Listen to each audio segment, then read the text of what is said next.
The authentic Australian cuisine originates from two sources. The first source is the culinary traditions of the indigenous population who had lived here for 40,000 years. The second source is the cuisine of the migrant that came from Europe. The local and imported produce and cooking methods have merged and given birth to dishes that can't be found anywhere else in the world. So, we'll be trying the Australian perch known as Barramundi and a kangaroo tail. Furthermore, we will learn which plants are deemed edible and which are poisonous. We will try the most expensive nut in the world and check out what the cowboys are having for lunch.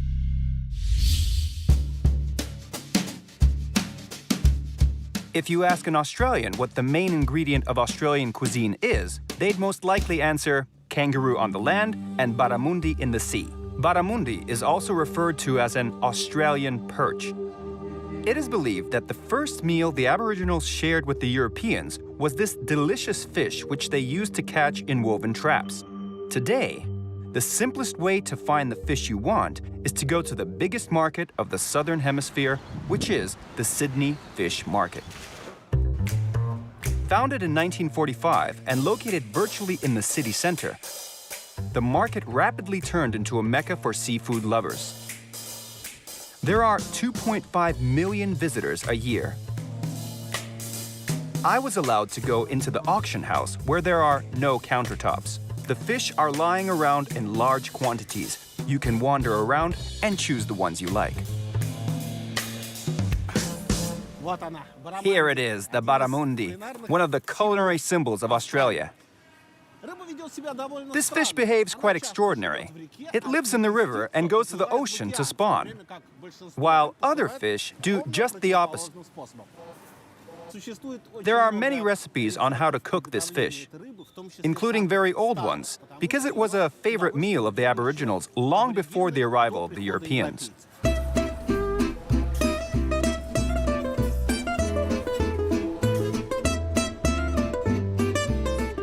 Aboriginal Australians cooked fish as well as other things in mud stoves. We, on the other hand, will be using advanced cooking methods for the sake of comparison. However, we should first find a truly authentic side dish to match the fish. I've been looking forward to tasting a plant with the poetic name Old Man Saltbush, if only because of its enticing name. This Australian can now be found in other countries too. It is planted in arid regions to protect the soil from erosion. However, it is only consumed on its motherland. Australia is a vast continent, and it's quite a challenge to get to the plains where the saltbush grows. I'll have to make an excursion to the Sydney Royal Botanic Garden. I'll surely find the plant I'm searching for there. The garden was founded in 1816, only 25 years after the first European colony was established on the continent. What does this mean? It means that right there in the center of Sydney, there's a place that has remained untouched. Nothing's ever been built here, and nobody has cultivated this land. Now, there are 8,900 species of plants which were brought here from all over the continent. I'm sure some of those are edible. My guide is Brendan Moore, a researcher and an Aboriginal Australian. The banksia, Yeah. the flower head, that collects a lot of nectar. Ah, is it sweet? It's very sweet. On there now. Do you want to taste? Nah. It's sweet indeed, but there's too little of it. Yes. That's how Brendan and I started munching on the Royal Gardens exhibits. This is a rock lily. This grows on coastal lands, and it's like a potato. Really? Yep. So just grabbing one of these, snapping it off. Potatoes look rather exotic here. Exotically solemn, I'd say. Look at its leaves. And below, it's practically the same old potato. Yet, as I understand it, we can't dig them out and enjoy them right now because it's forbidden to do so here. This grows on coastal lands, and it's like a potato. This is called pig face. Pig? Pig. Oink, oink. Wink, Pig face. Yep. Pig face? Pig face. And also edible. Edible. Like that? No.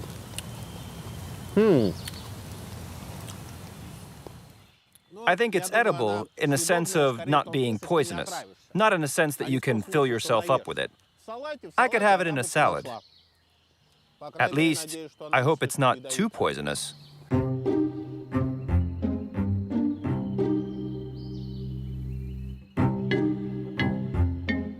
Mate, you're free to go for a walk, Yeah. but it's important that you don't pick up anything Yeah. and eat it. Okay. Because I'm watching you. Okay, okay. I understand. Thank you very much. Thank you. Bye. Old Man Saltbush grows in salty soil.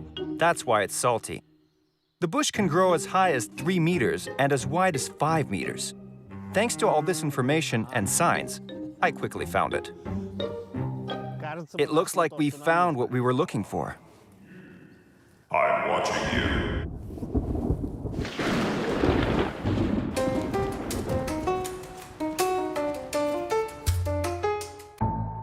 I think that the Royal Garden's custodians should be happy with us because we've revived the traditions of the oldest experimentalists. We tasted whatever we chanced upon and waited for the reaction.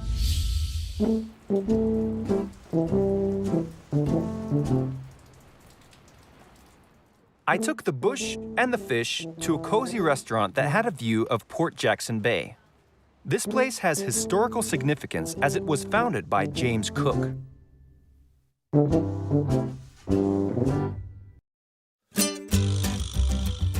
Barramundi is easy to cook. It hardly has any bones and is very juicy. Perhaps that's why the Aboriginals were so attracted to it, in the absence of cutlery. Today, we are using the advanced sous vide cooking method, which means under vacuum. It's easy, provided that you have the right equipment. The fillet of barramundi is placed in a plastic bag, and the air is extracted from the bag. Then it is cooked for 17 minutes at 57 degrees. It is believed that sous vide methods retain all the beneficial properties of the fish as well as the flavor. Cell membranes stay intact at this temperature and the food retains all its juices. But what about the crispy crust, you might ask? Well, that's the sole reason why the fish is flash fried on both sides after the sous vide cooking.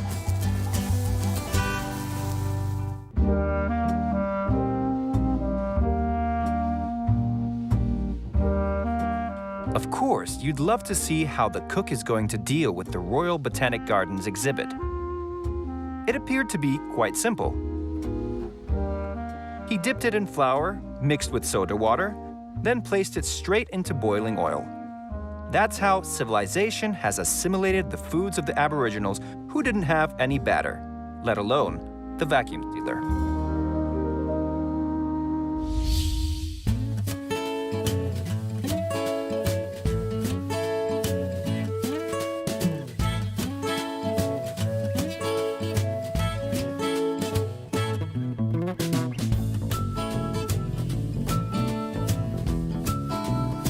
And by the way, the history of the Australian state started right here. Right opposite from where I'm located, 11 vessels of the fleet of Captain Phillips dropped their anchors in January 1788.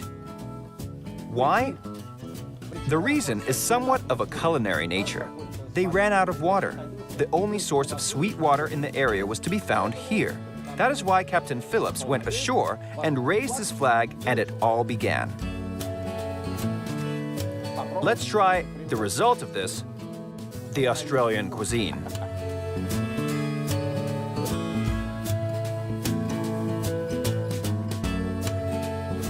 It is indeed a peculiar way to cook fish, in a vacuum. As a result, the barramundi, as you can see, looks whole and solid, but the meat is very soft and tender.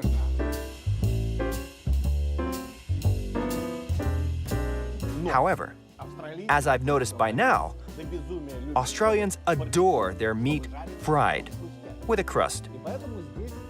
That's why this fish is also prepared with a crust, to cater for the Australian.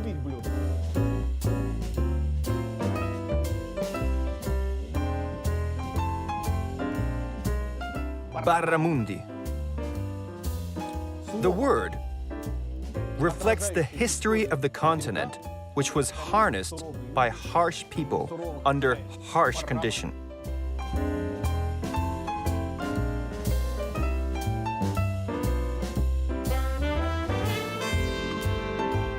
This fish is equally good on both sides, the soft and the crusty. It's not merely food, it's a winning argument in favor of great geographic discoveries.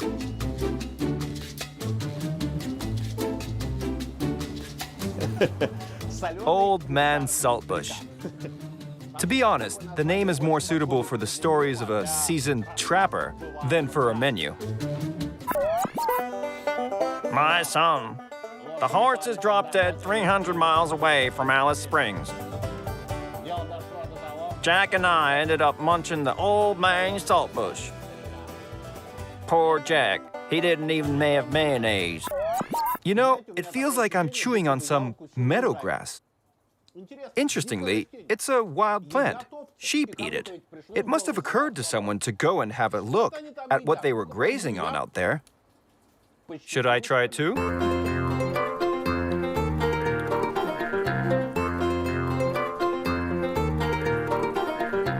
Yeah, you can cook nearly anything in batter.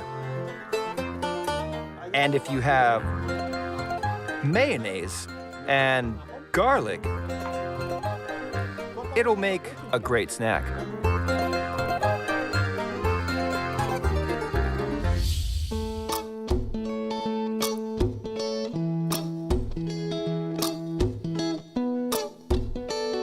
If Barramundi is the champion of Australian seafood, this title on land is awarded to the kangaroo. This being said, most Australians have never tried its meat.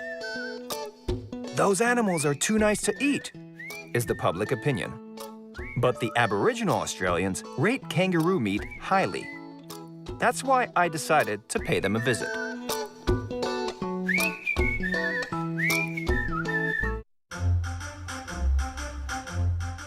Russia and Australia have a thing in common, and that is a vast territory.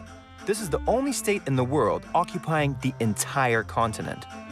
There are private farms here equal to the size of Great Britain. There are farms the size of 2 Koreas. On the way to the Aboriginals' cultural center, I wandered into a big farm to see what the cowboys like to eat.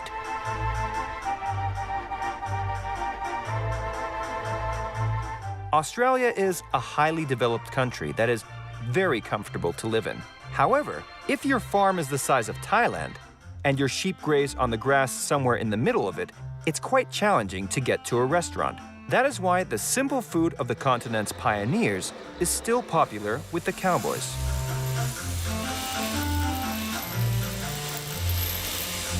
Capable of cooking for up to 300 men in this small kitchen. All of our cooking is done with coals. We never use flame. Flame is just for boiling water.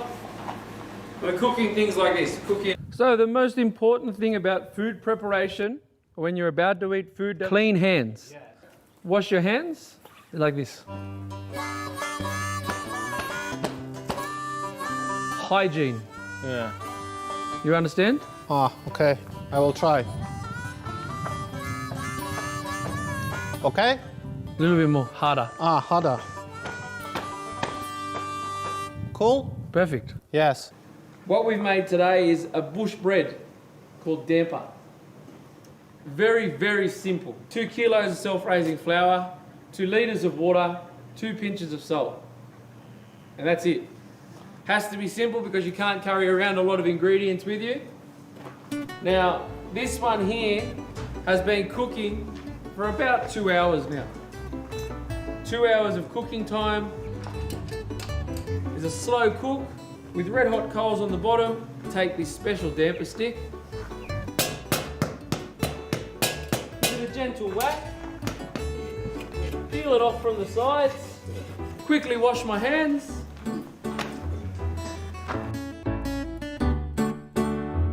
That's damper. Should be.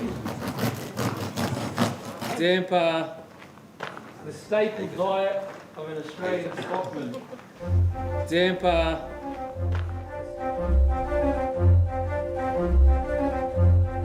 right, so this is what we call a billy can. Billy can is just for boiling the water. When you have to get water from a dam, you don't want to drink it straight away. The animals have been drinking that. It gets you very sick in the stomach. We've got a special type of tea. It's an Australian tea. Is it tasty? Better than vodka. Delicious. Now we need to try some tea. Yes? Tea looks a little strange. And between us, the bread too. Now we have our tea.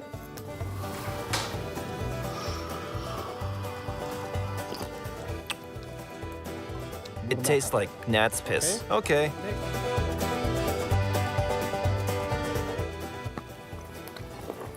No.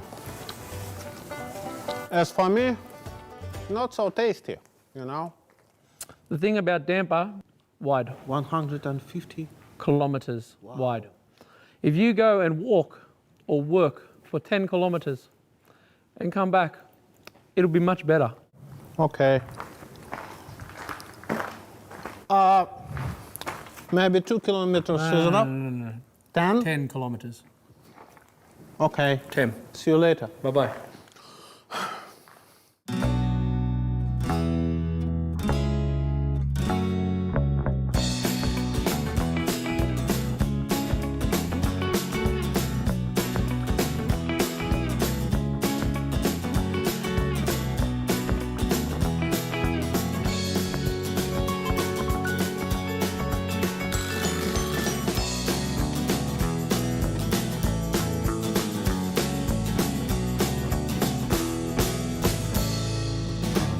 Well, I'm not sure if it was exactly 10 miles, but I did walk quite a lot. Now we can try it again.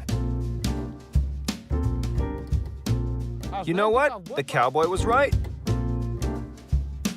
It's true that the damper is a simple meal. It's only flour, water, salt, and a bit of mud. But outside in the fresh air and after a long walk, it tastes simply delicious. I'm starting to understand why Australian settlers appreciated it so much. Yum. I'm gonna get a second helping. Thus, recharging along the way, I reached the Aboriginals' Cultural Center. I think it's here.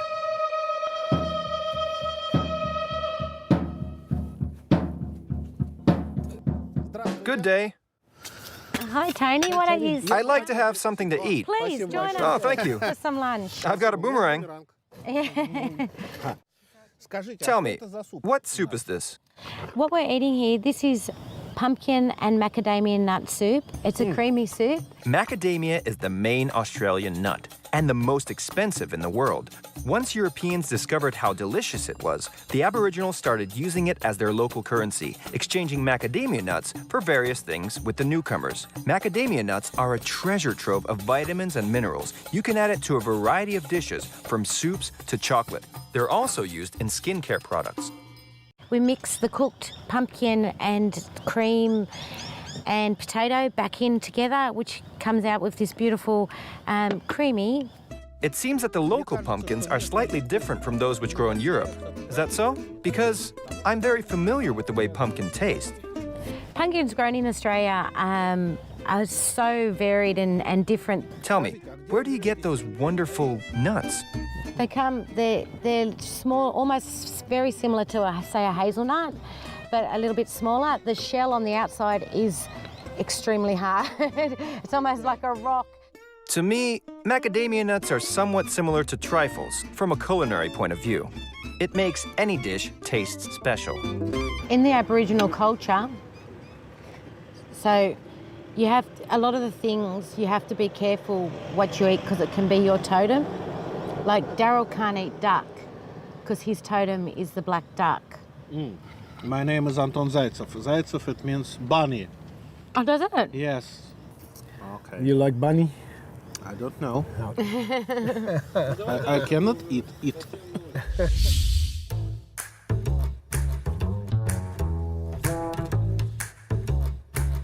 First, fry the kangaroo meat in a frying pan. Then, place it in a pot, add onion, water, lemon juice, carrots, potatoes, celery, and a variety of herbs. Once again, the dish is a blend of Aboriginal and European foods and methods, which results in an authentically Australian dish. Now we will taste the kangaroo. For you, my friend. One. Thank you, mate. So this dish here, this is wattle seed mixed with rice. Wattle seed to eat normally, it's like eating a grain of sand. Very horrible on your teeth. Apparently, the Aboriginal Australians appear to feel slighted by the fact that many Australians of European origin still refuse to eat kangaroo meat. The Aboriginals see it as being disrespectful of the traditions of the indigenous population. I must admit that the kangaroo meat is incredibly delicious. It's completely fat-free and very tasty. I can't even compare it to anything. It tastes like the meat of a kangaroo. It is more fragrant than beef, harder than pork, but does not have such a distinct taste as lamb. I understand that it is hard to get a general idea of what it tastes like based on my description, but that's food. You must taste it. It's not easy to describe in words. It's really important for us to have our little company that we've got supplying Indigenous foods. I think it's lovely, and I wish everyone in Australia was eating like this. The only people really that can't eat it is the Aboriginal people themselves, that kangaroo may be their totem. Well, I don't think I'll share the recipe for the kangaroo roast with you because it's rather difficult to find a kangaroo in Russia. However, I will remind you of the secret recipe for the pumpkin soup. You can find macadamia nuts in Russia. We need 50 grams of macadamia nuts, 2 onions, 2 potatoes, 250 grams of pumpkin, and 50 milliliters of double cream. Sauté the nuts with the onions, then blend them and add cream.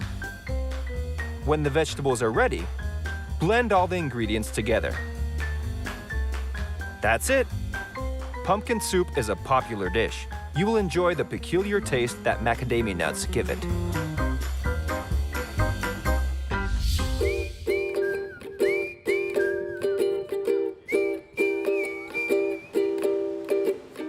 Australia is a country of immigrants. That is why its cuisine is incredibly diverse.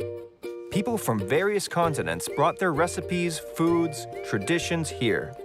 So what cuisine shall we deem to be authentically Australian? I think that the dishes we tried today are the dishes which emerged under these skies, made from ingredients that are difficult or impossible to find elsewhere. Food which is soaked in the traditions of the Aboriginal Australians who have lived here for 40,000 years.